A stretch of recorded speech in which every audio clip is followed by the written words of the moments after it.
past 4 years, I went through an aesthetic body transformation that took me from being the weakest, skinniest kid that I knew in my hometown to an attractive and athletic V-taper that got me the attention from girls that I wanted when I was a teenager but didn't get. Here are 3 mistakes that I made in the gym that cost me a ton of progress and that you are probably making as well. Mistake number 1 is not training intensely enough. There is an undertraining epidemic, not an overtraining one. Overtraining, you know how most people say like, be careful of overtraining, right? Which is basically like you work out so much that your body and your nervous system becomes exhausted and you basically plateau and you can't make any progress and your body doesn't have the ability to like grow, adapt, get stronger, right? A lot of people warn against overtraining. The problem is most of you guys are not applicable to overtraining. Overtraining looks like if you work out multiple times a day or you work out the same muscle group like daily, right? Like every single day you work the same muscle group. So it doesn't really have that optimal window of like 2 days recovery for, maximum hypertrophy. That's kind of like the ideal amount of rest for a muscle group in order for it to recover. If you're going to the gym every single day, that's still not overtraining. Even if you had like 0 rest days in your routine, that's still not overtraining. As long as you're doing a split where you wait 2 days between working each muscle group, right? So push, pull legs is an example. Most people, they're not overtraining. There's no way in hell you're overtraining unless you're like a bodybuilder training for a bodybuilding competition. Then, the coach will tell you like, okay, be careful of overtraining. We need to make sure you rest and you eat and you recover and all this kind of stuff. You are likely not overtraining. You are likely undertraining. This is what I see like 90% of people doing. Undertraining. If we're being honest with ourselves, the reason that you're probably plateauing, if you're plateauing, I'm assuming you are sort of plateauing right now, or at least not getting the results that you could be getting, is because you're not training hard enough. Most beginners simply have a problem of like mental resistance rather than physical resistance. They don't push themselves to their physical limit because they stop where their mind tells them to stop first, if that kind of makes sense. So if you're a beginner like I was, or you're not like a seasoned athlete, right? You probably have more intensity that could be pushed during a workout. So I want to teach you how to do that, right? If you're already working 6 days a week, then it's probably not necessary to add more workouts to your routine. If you're working out 4 days a week or 5 days a week, then you probably should like kick it up to at least 6 days a week with like 1 day of rest on Sunday or something like that. But if you're already doing that, we need to go somewhere else in order to increase the intensity, and that's the actual exercises performed in the workouts, right? And there are a couple of key things that you need to do in order to train extremely intensely.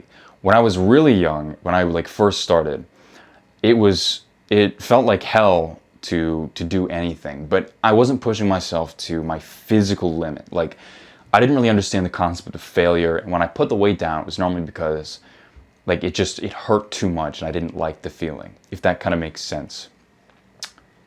In order to really train extremely intensely, you have to go until failure. Absolute failure. Not normal failure. What normal people classify as failure is not even close to the actual limit of failure that they could be pushing to, okay? Let me explain that. So there's like the basic, like I stopped my exercise after 10 reps, right? That's the pussy shit. We don't want to do that anymore, okay? If we're going to train intensely and get more results, then we don't want to really do that anymore. We're going to push till failure kind of every single set, even though that sounds extreme. You should be pushing until failure, every single set. Then there's normal failure, which is like, okay, I don't feel like I can push anymore. I don't think I have another full rep in me, so I'm going to put the weight down. That's normal failure. That's better, but it's still not, it doesn't unlock that magic area where you make the most progress, where you work out with the most intensity, okay? Absolute failure is where you push the weight up millimeter by millimeter, Literally like forcing your body to get that last rep, even though you know that it can't. What normally happens is you surprise yourself and you get an extra rep. That's what happens with me, right? I do my 10 reps, I do a couple more. I'm like, okay, this is my failure rep. But instead of dropping it, I just keep pushing and I normally get one more rep out. But instead of dropping it after you get that extra rep, what you're going to do is you're going to hold the weight in whatever like up position you have for that exercise, and keep like tensing the muscles and trying to apply pressure to the muscles, even though it feels like they can't do anymore, until eventually like the weight drops from your arms. Like your arms just fall down because they can't hold it up anymore. That is absolute failure. And that is extremely hard to do. You need to mentally brace yourself and kind of go like warrior mode if you want this to work, because it's extremely difficult to do. The saying that I would tell myself in my head is, especially when I first learned about going until failure, and like I had to mentally teach myself to do it, right? Because it's very, very difficult to do. I would mentally tell myself, let's just see how many I can do. Like it was kind of an experiment. I was like exploring how many reps I could perform, right? And that made it a little bit mentally easier for myself to go, okay, yeah, I would not mind going until failure. I'm just seeing how many reps I can do of this weight max. And then I would get under the weight and I would push it or pull it or whatever until I absolutely couldn't anymore. So that's the kind of mindset you have to have when you go until failure. And it's important you don't beat yourself up when you fail. My younger brother right now, who I'm introducing into the gym, he hates going until failure. He hates it. I don't make him do the extreme thing that I'm doing with you, which is like failure every set, which you don't have to do, by the way, but it's important to add failure in there somewhere, especially for like muscle groups that need extra work. But he hates it.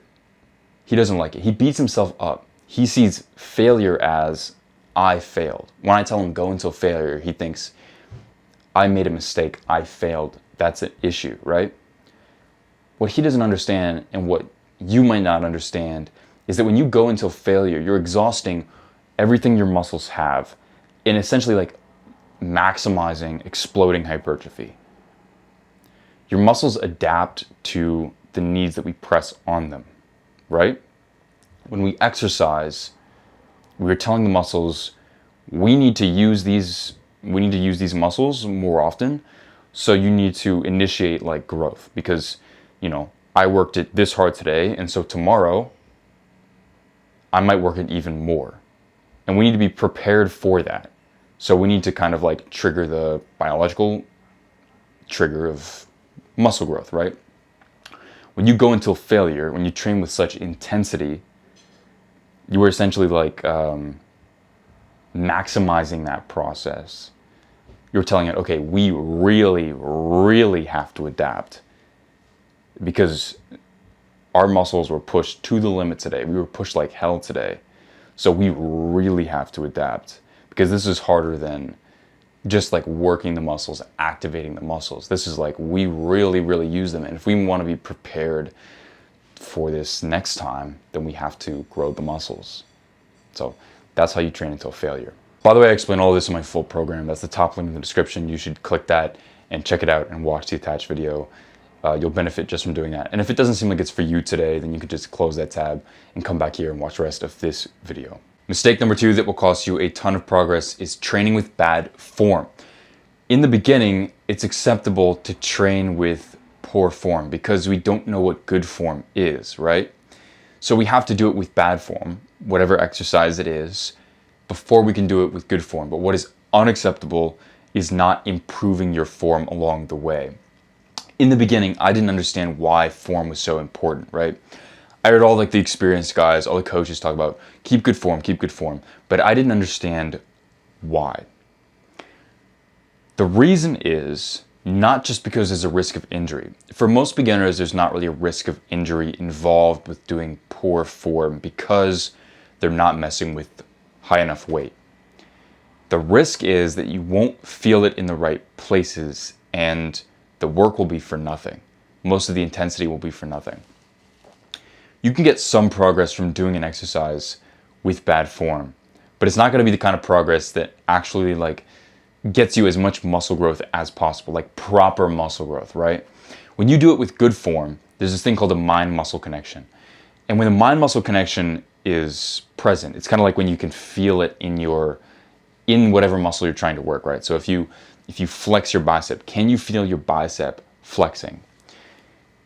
If you have good mind-muscle connection while you're doing the exercise and you feel it in the right places because you're doing good form, that will lead to more growth. You can work that muscle more effectively and it'll grow way better. It'll kind of suck because you'll take an ego hit because you'll have to lower the weight, right? So if you don't do good form, the fix for that is to lower the weight and then perform it with good form. Make sure you look up actually good form and then perform it that way. And don't go to a weight where you break form. You're going to take an ego hit because the number on whatever exercise you're doing is less.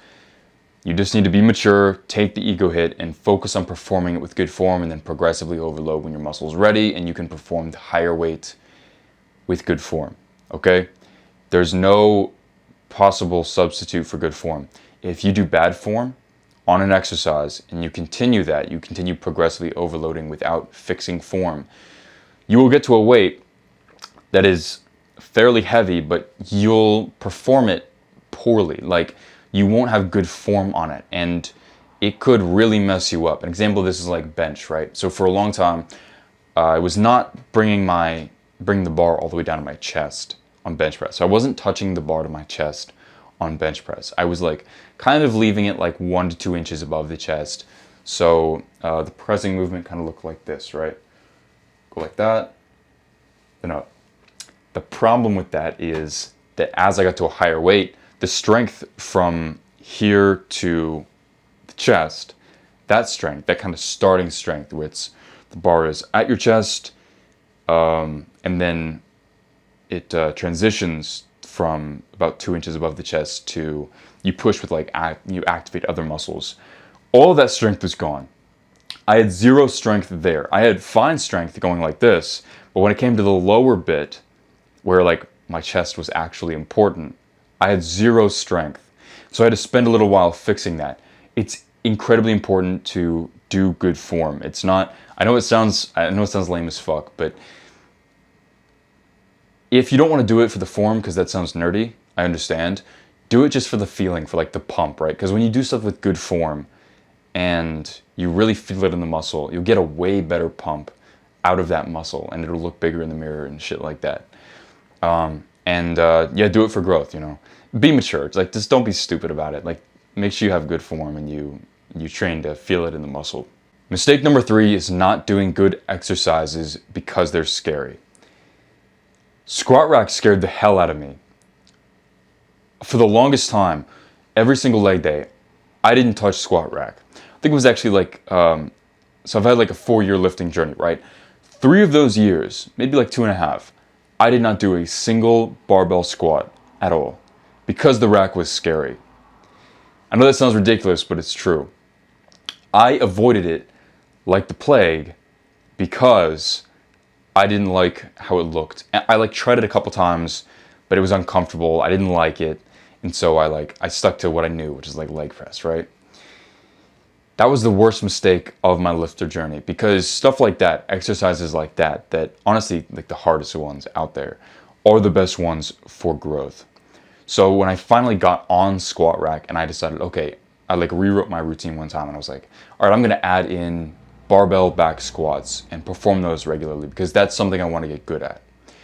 Because it was like the 3 main lifts that everyone is proud of is their number on bench, squat, and deadlift. So I decided to really commit to squats. And when I did, it was really hard at first. But as I got more comfortable with it, I noticed that my leg strength and my leg size exploded. Those exercises, they're mostly compound exercises that are very tough. Here's a few examples. Squat rack, deadlift, chest dips. 4th item. Those ones are the best. Pull-ups actually is the 4th item. Those exercises which suck, are the best for you. As soon as I just bit the bullet and added squats into my routine, I made massive leg gains. I want you to think of this in terms of efficiency, right? So if we're going to perform an exercise, we want it to have some result, right? We want it to grow our muscles. But there are certain exercises that are harder, but grow our muscles more. If you want to get that amount of growth, you can do a pretty intense leg day without doing squats, right? You can do a combination of a bunch of different leg presses, whatever they call that, the hack squat machine. You can do some stuff for glutes and stuff like that, just to try and mimic the effect that the back squat, the barbell back squat is going to have, right? But you could just do 3 sets of barbell back squats and get the same result. And you would save a ton of time. It's efficiency. It's more results with doing less, right? If you want to get more results with doing less, if you want to make serious gains while having your workout last for a reasonable amount of time and not 3 hours, then do the exercises that are the best. Also, besides the point of time and efficiency, I really don't think other exercises can replicate the hardest ones that I spoke about, like dips, squats, deadlifts, pull-ups. Those ones you really can't replicate with machines or other less scary stuff. You have to do the scary exercises. Nobody wants to, but we all have to. So to recap, the 3 mistakes that beginners make is not training intensely enough, training with bad form, and not doing good exercises because they're scary. If you got any value from this video, scroll down, click the subscribe button. It's a win-win for both of us. I win because I get a new subscriber. You win because anytime I have a new insight, learn something new, try something new, I can make a video and directly give you value. Thank you so much for watching. Have an amazing day. Go subscribe right now.